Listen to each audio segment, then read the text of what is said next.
ऐसे भगवान भोलेनाथ का बड़ा ही सुंदर परिवार। आगे श्री गोस्वामी जी कहते हैं, परम रम्य गिरिवर कैलासु, परम गिरिवर कैलासु, परम रम्य गिरिवर कैलासु,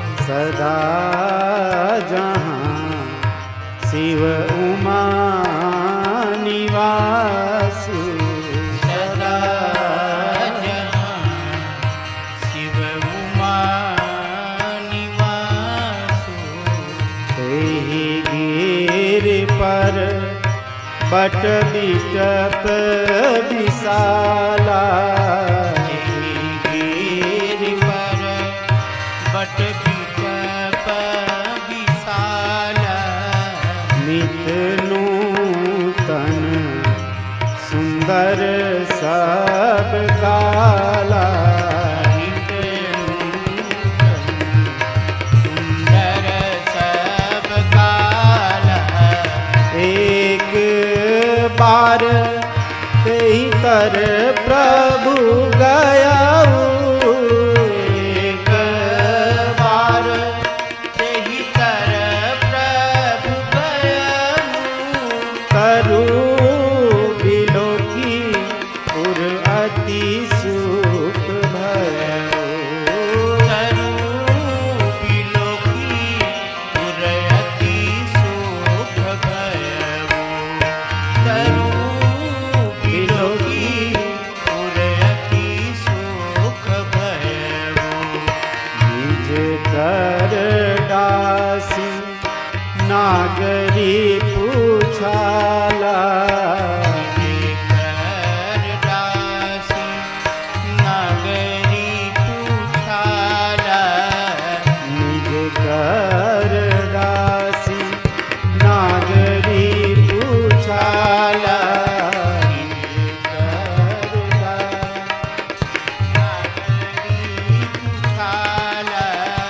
बैठे सहज शंभो कृपाला, बैठे सहज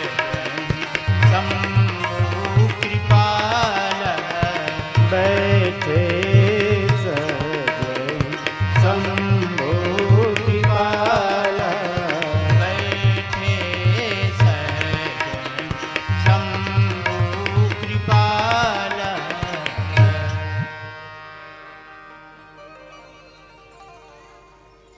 परम रमणीक, परम रम्य, परम मन भावन कैलाश में भगवान भोलेनाथ बट वृक्ष के नीचे आराम से राम नाम की धुनी लगाकर बैठे हैं। राम नाम ही जीवन का सार है। हम बार बार इस बात को दोहरा रहे हैं। हम आप बार बार देखते हैं, मानस जी में बार बार यह कहा गया है, बाबा जब भी जहां भी कहीं भी बैठते हैं राम नाम की धुनी लगा लेते हैं। ये राम नाम ही जीवन का सार है। बाबा विवाह के पूर्व भी बैठे हैं तो राम नाम की समाधि लगाकर बैठे हैं, और विवाह के पश्चात भी आज कैलाश में बैठे हैं। बड़ा ही रमणीक दृश्य है। बट वृक्ष के नीचे निज कर डासी नागरी पुछाला, अपने हाथों से अपना आसन इत्यादि बिछाकर और प्रेम से मगन होकर राम नाम की धुनी लगा करके बैठे हैं। क्योंकि राम नाम ही एक अकेला ऐसा है, जीवन भर हम भले ही कुछ और कहते हैं, घर है, परिवार है, ये है वो है, सगे संबंधी बाल बच्चे सब। लेकिन जब इस शरीर से, इस शरीर के अंदर जो ये श्वास चल रही है, ये श्वास चलनी बंद हो जाए तो लोग क्या कहते हैं? उसका राम निकल गया। श्वास निकल गई अर्थात राम निकल गया, और राम के जाते ही ये शरीर मिट्टी का ढेर हो जाता है। जिस शरीर की इतनी पूजा की जाती है, जिस शरीर की इतनी सुरक्षा की जाती है, वही शरीर, इस शरीर से राम के निकलने के बाद फिर क्या हो जाता है?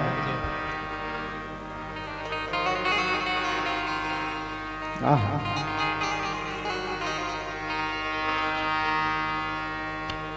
ये शरीर तभी तक संभाल के रखा जाता है जब तक इसके अंदर ये राम चल रहे हैं। जिस दिन ये राम इस शरीर से निकल गए, फिर तो घर वाले, जिसे हम सबसे ज्यादा अपना मानते हैं, वही कहेगा अरे जल्दी ले चलो शमशान में, जल्दी ले चलो, नीचे लकड़ी ऊपर लकड़ी, बीच में इसको लिटा करके और जल्दी से इसको आग में जला करके खत्म करो, नहीं तो बोले नहीं तो इसमें दुर्गंध आने लग जाएगी, हटाओ इसको, भगाओ।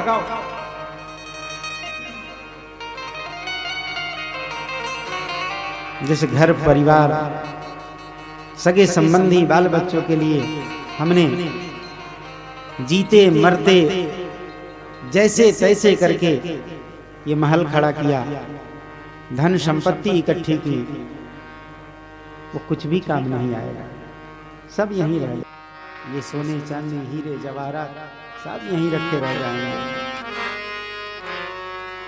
इसलिए राम नाम को ही सार बना के रखें। जीते जी अगर हम ये समझ गए कि राम नाम के अलावा और कुछ नहीं है अपना, तो हमसे बड़ा समझदार और कोई नहीं। और कदाचित अगर ये बात हमारी समझ में नहीं आई तो हमसे बड़ा मूर्ख भी इस जगत में कोई नहीं है। समझना तो हमें ही पड़ेगा, दूसरा कोई हमें नहीं समझा सकता। समझना तो जीव को स्वयं ही पड़ता है। बाबा जहां भी बैठते हैं राम नाम की धुनी लगा लेते हैं। कैलाश में बैठे हैं और राम नाम की धुनी के प्रभाव से ही कैलाश रमणीक हो गया है। बड़ा ही रम्य वातावरण है। बाबा बैठे हैं, राम नाम कर रहे हैं। बैठे सोह काम रिपु कैसे धरे शरीर, जैसे शांत रस ने साक्षात शरीर धारण कर लिया है। बाबा बैठे हैं। माता पार्वती ने समय देखा है और समय देखकर बाबा के पास गई हैं। जाकर भगवान भोलेनाथ का पूजन इत्यादि किया है, जो स्त्री का धर्म है। देखिए ग्रंथों में तो ऐसा लिखा हुआ है, हमारे पुराणों में कदाचित स्त्री के लिए जप तप नियम व्रत इत्यादि सब उसके पतिदेव ही हैं।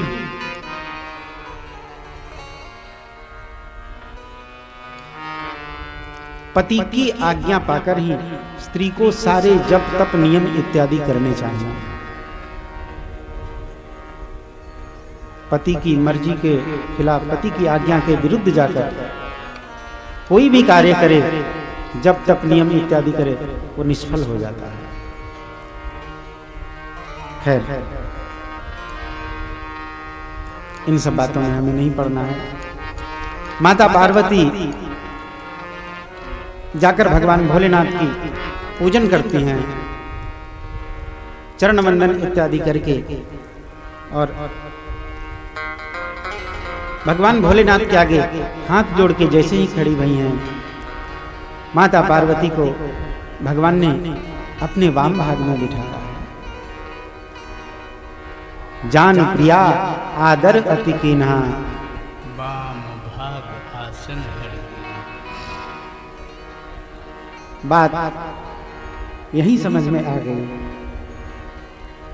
जो भगवान भोलेनाथ माता सती के समय जब संकल्प किए थे तो क्या कहा था? सन्मुख शंकर आसन, सामने सन्मुख आसन दिया है। लेकिन आज माता पार्वती जब वो नम्रता आ गई हृदय में, जब राम कथा के प्रति, राम जी के प्रति प्रेम जग गया हृदय में, तब आज वाम भाग हर आसन हर दिया। वाम भाग में आसन दिया है। माता बैठी हैं और बैठकर अत्यंत मन में प्रसन्न होती हैं। अब मुझे अपनी अर्धांगिनी के रूप में, अब अपनी धर्मपत्नी के रूप में बाबा ने स्वीकार